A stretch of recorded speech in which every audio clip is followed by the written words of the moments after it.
வணக்கம். நான் astrology professor doctor Vimalan. நான்காம் பாவத்தில் பல விஷயங்கள் இருக்குது. அந்த காலத்தில் தாயை பற்றி அதில் அறிஞ்சிக்கலாம்னு சொன்னாங்க. அதனால தான் அந்த 4ஆம் பாவத்தில் சந்திரனும் சுக்கிரனும் திக்குபலம் பெறுறாங்கன்னு சொன்னாங்க. உண்மைதான். இன்றைக்கி நம்ம பெருசாக அந்த 4ஆம் பாவத்தை வச்சு பெருசாக தாயை ஆராய்ச்சி பண்ண வேண்டிய அவசியம் இல்லை. ஏன்னா எல்லாருக்குமே ஜாதகம் வந்தாச்சு.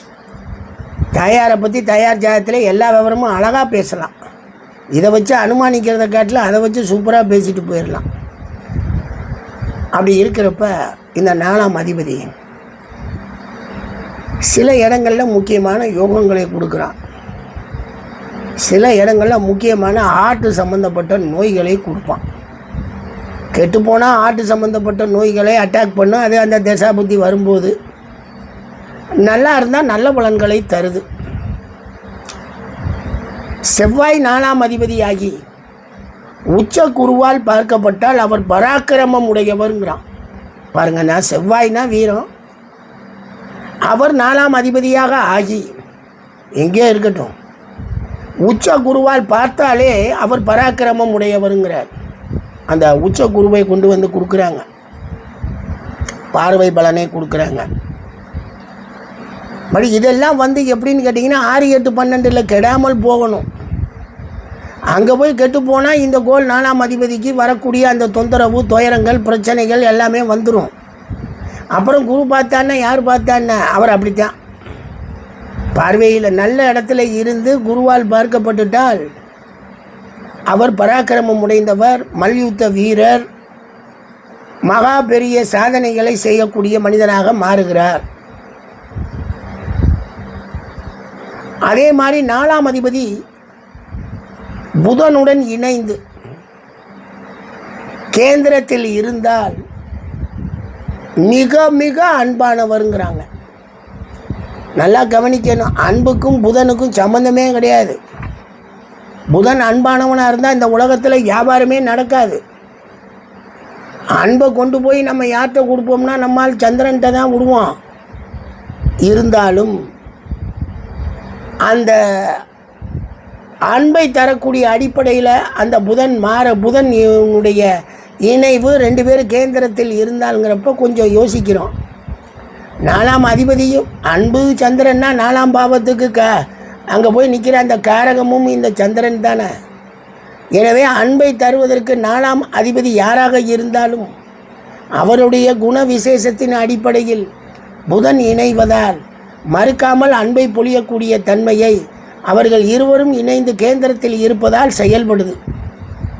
நம்ம இப்படித்தான் இதை எடுத்து கொண்டு போகணும். அப்படி செயல்படும் போது அவர் அன்பானவர், ரைட். எந்த ஒரு குதர்க்கமும் இல்லாத அன்பானவர், அன்பால் எந்த ஒரு எதிர்பார்ப்பும் இல்லாத அன்பாக அது மாறுது. அதனால தான் 4ஆம் அதிபதி புதனுடன் இணைந்து கேந்திரத்தில் இருப்பது. வலிமையுடன் சுக்கிரன், வலுப்பெற்ற சுக்கிரன், அது உச்சமாக இருந்தாலும் சரி அல்லது பலமாக கேந்திர கோணங்களில் இருந்தாலும் சரி, அது ஏதோ ஒன்று. இங்கே கேந்திர கோணத்தை பற்றி பேசலை. அதாவது வலிமையுள்ள சுக்கிரன் 4லோ அல்லது 4ஆம் அதிபதியுடன் இணைந்தோ இருந்தால், நல்லா கவனிக்கணும், வலிமை பெற்ற சுக்கிரன் 4ல் இருந்தாலும் சரி அல்லது 4ஆம் பாவாதிபதியுடன் இணைந்திருந்தாலும் சரி, அவர் சங்கீதத்தில் திறமையானவராக மாறுகிறார். இசையில் திறமையானவர். இசையில் அது ஏதோ ஒன்று, அது பாட்டோ நாட்டியமோ அல்லது இன்ஸ்ட்ருமெண்ட்ஸோ ஏதோ ஒன்றில் அவர் மிக திறமையை தருவதற்கு இந்த சுக்கிரன் போய் அந்த 4ஆம் பாவத்தையோ அல்லது 4ஆம் பாவாதிபதியினுடனோ இணைந்து ஒரு மாபெரும் சங்கீத பூஷனாக மாற்றுகிறார். எனவே இந்த கோள்கள் அமைப்புள்ளவங்க இந்த முயற்சியெல்லாம் எடுத்துக்கலாம். அது ஒரு ஹாபி. சங்கீதங்கிறது அவ்வளோ சுலபம் அல்ல. கிடைக்கக்கூடிய நேரங்களில் பயன்படுத்தக்கூடிய தன்மையில் இசை ஒரு மனிதனை இன்னொரு மனிதனிடம் சுலபமாக பழகுவதற்கு கொண்டு செல்லும்.